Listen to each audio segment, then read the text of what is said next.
अस्सलाम वालेकुम मेरे भाई बहन और माँ।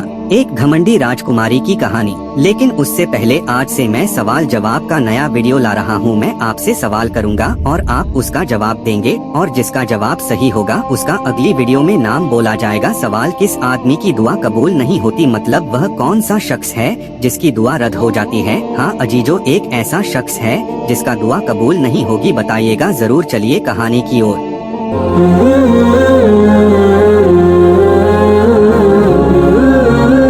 बहुत साल पहले की बात है। एक बादशाह था जिसकी एक बहुत खूबसूरत बेटी थी। वो लड़की अपनी खूबसूरती और दौलत की वजह से बहुत घमंडी हो गई थी। कहीं से भी उसकी शादी के लिए रिश्ता आता तो वो उसे ठुकरा देती थी और उसका खूब मजाक बनाती थी।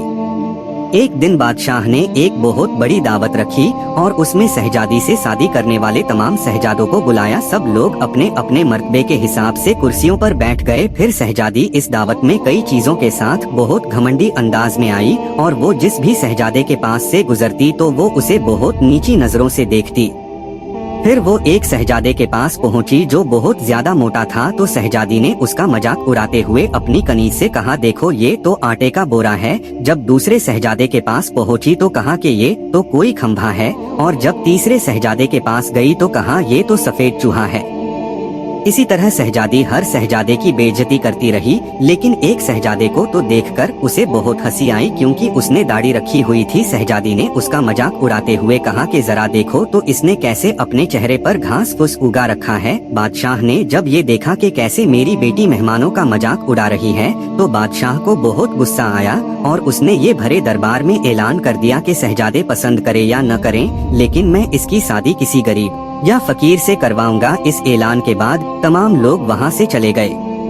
फिर कुछ देर बाद वहां एक भिखारी आया जो गली मोहल्ले में गाने गाया करता था। फिर वो शाही महल के खिड़की के पास बैठकर गाना गाने लगा। जब बादशाह ने उसकी आवाज सुनी तो उसने अपने नौकर से कहा कि उसको यहाँ बुलाकर लाओ। तो नौकर फटे पुराने कपड़े वाले उस भिखारी को अंदर बुलाकर ले आया। फिर उस भिखारी ने शहजादी के सामने बहुत अच्छा एक गाना गाया और फिर बादशाह से इनाम मांगा। तो बादशाह ने कहा, तुमने बहुत अच्छा गाना गाया है, मैं तुम्हें बहुत अच्छा इनाम दूंगा, मैं अपनी बेटी की शादी तुमसे करवाऊंगा।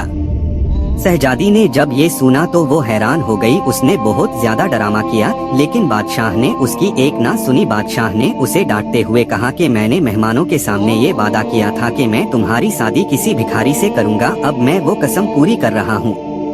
उसके बाद बादशाह ने उन दोनों का निकाह भी करवा दिया और कहा कि अब तुम अपने सोहर के साथ जाने की तैयारी कर लो। शहजादी रोती पिटती उस भिखारी के साथ गई। रास्ते में वो एक शिकारगाह के पास से गुजरी। वो शिकारगाह बहुत बड़ी थी तो शहजादी ने भिखारी से पूछा कि ये शिकारगाह किसकी है। तो भिखारी ने कहा कि मैंने सुना है कि तुमने एक दाढ़ी वाले का मजाक उड़ाया था, ये शिकारगाह उसी दाढ़ी वाले की है। अगर तुम उस दाढ़ी वाले से शादी कर लेती तो ये शिकारगाह तुम्हारी होती। इसके बाद वो एक बड़े से बाग में पहुंची। ये बाग देखकर शहजादी ने पूछा कि ये बाग किसका है। तो भिखारी ने कहा कि ये बाग भी उसी दाढ़ी वाले का है। फिर वो एक बड़े अजीमो शान शहर में दाखिल हुई। इतना बड़ा और खूबसूरत शहर देखकर शहजादी हैरान हो गई। उसने पूछा कि इस शहर का मालिक कौन है। तो भिखारी ने कहा, ये शहर दाढ़ी वाले के मुल्क में आता है, अगर तुम उससे शादी कर लेती तो ये सब तुम्हारा होता। शहजादी ने अफसोस करते हुए कहा कि मैंने बहुत बड़ी गलती कर दी, काश मैं उससे शादी कर लेती।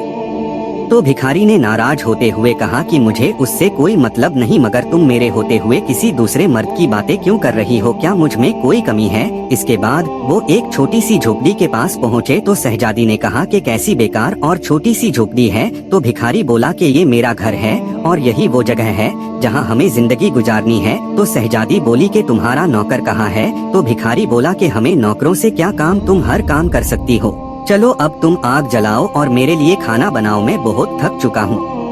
लेकिन शहजादी को खाना पकाना नहीं आता था तो भिखारी ने उसकी मदद की। फिर कुछ देर बाद उन्होंने उल्टा सीधा खाना पकाकर खा लिया और सो गए। दूसरे दिन उसे भिखारी ने जगाया और घर का काम करने को कहा। शहजादी पूरा दिन काम करती रही और ऊपर से भिखारी की डांट भी सुनती रही। किसी तरह से उन्होंने कुछ दिन गुजार लिए। एक दिन भिखारी ने कहा कि मैंने जो कुछ कमाया था वो सब अब खत्म हो चुका है, अब कमाने की बारी तुम्हारी है, मैं तुम्हें लकड़ी ला कर देता हूँ, तुम उससे टोकरियाँ बुन लेना। ये कहकर वो जंगल में गया और टोकरी के लिए लकड़ी काट कर ले आया। शहजादी ने टोकरी बनानी शुरू कर दी। उसने पहले कभी इस तरह का मेहनत वाला काम नहीं किया था, इसलिए उसकी उंगलियां जख्मी हो गई और उनमें से खून निकलने लगा। ये देखकर उसके शौहर ने कहा कि तुम ये काम नहीं कर सकती, मैं तुम्हें धागे ला कर देता हूँ, तुम उससे कपड़े बुन लेना। लेकिन वो ये भी ना कर सकी तो उसके शौहर ने कहा कि तुम तो मेरे लिए बिल्कुल भी काम की नहीं हो, तुम तो कोई भी काम नहीं कर सकी, तुमसे शादी करके मैं बर्बाद हो गया। ठीक है, मैं कोशिश करता हूँ कि तुम्हारे लिए मैं मिट्टी के बर्तन ला दूँ, तुम उन्हें बाजार में जाकर बेच दिया करो। इस बात पे घमंडी शहजादी ने कहा कि जब मैं बाजार जाऊंगी तो मेरे मुल्क के लोग मुझे इस हाल में देख के मुझ पर बहुत हंसेंगे। तो शौहर ने कहा कि ये मेरा मसला नहीं है, अगर तुम भूख से नहीं मरना चाहती हो तो तुम्हें ये काम करना ही पड़ेगा। मिट्टी के बर्तन बेचने का काम बहुत अच्छा चल रहा था। लोग जब एक खूबसूरत लड़की को बाजार में बर्तन बेचते हुए देखते तो उस पर तरस खाकर उससे कुछ न कुछ खरीद लेते। जब बर्तन बिक गए तो भिखारी ने और बर्तन लाकर दिए। इसी दौरान एक सिपाही वहाँ से गुजरा तो उसने बर्तन लेकर उसमें लात मारकर तोड़ दिए और कहा कि दोबारा तुम इस तरह से रास्ता मत घेरना, एक तरफ बर्तन रखकर बेचना, बीच रास्ते पर मत बेचना।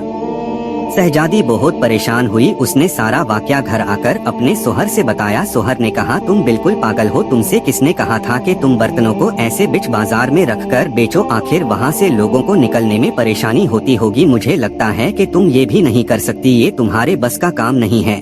मैं शाही महल जाऊंगा, हो सकता शायद तुम्हारे लायक कोई काम वहाँ मिल जाए। ये कहकर वो शाही महल के लिए रवाना हो गया। शाम को वो वापस आकर कहा कि तुम्हारे लिए शाही महल में मददगार बावर्ची की जगह मिल गई है, अब कम से कम हमें पेट भर के खाना तो मिल ही जाएगा। इस तरह वो घमंडी शहजादी एक मददगार बावर्ची बन गई। वो रोज सुबह से शाम तक बावर्ची खाने में रहती और रात को बचा हुआ खाना अपने घर ले आती। इस तरह दोनों मियाँ बीवी का गुजारा होने लगा। महल में आए हुए उसे कुछ ही दिन गुजरा था कि उसने सुना कि महल में कोई शाही प्रोग्राम है। जब मेहमान आने शुरू हुए तो शहजादी बावर्ची खाने की खिड़की से उन्हें देखने लगी।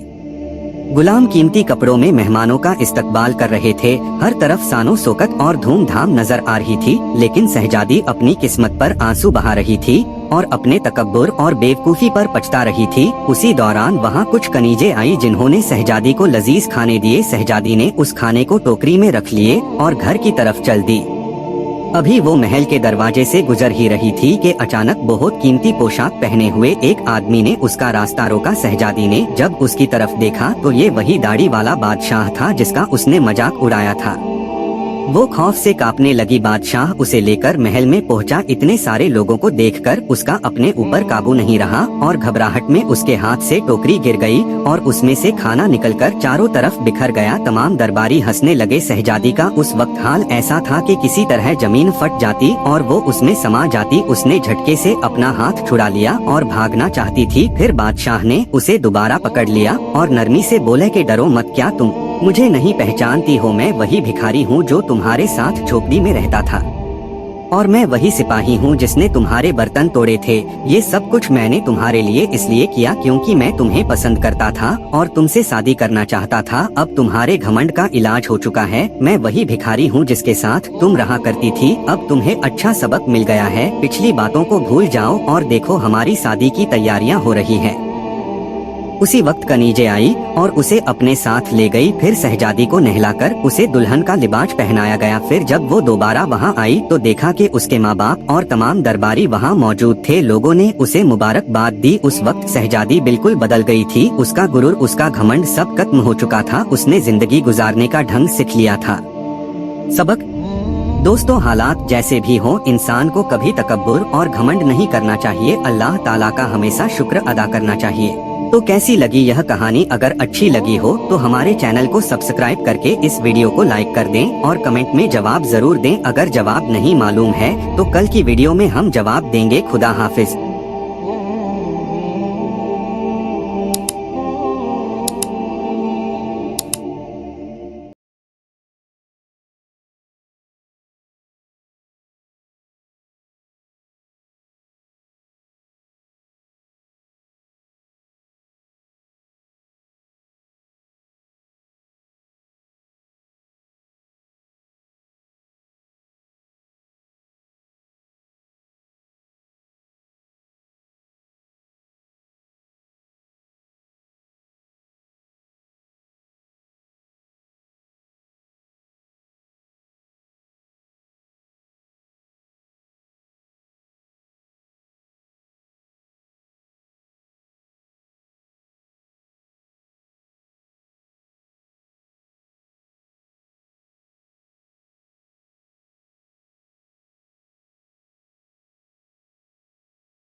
तो कैसी लगी यह कहानी? अगर अच्छी लगी हो तो हमारे चैनल को सब्सक्राइब करके इस वीडियो को लाइक कर दें और कमेंट में जवाब जरूर दें। अगर जवाब नहीं मालूम है तो कल की वीडियो में हम जवाब देंगे। खुदा हाफिज।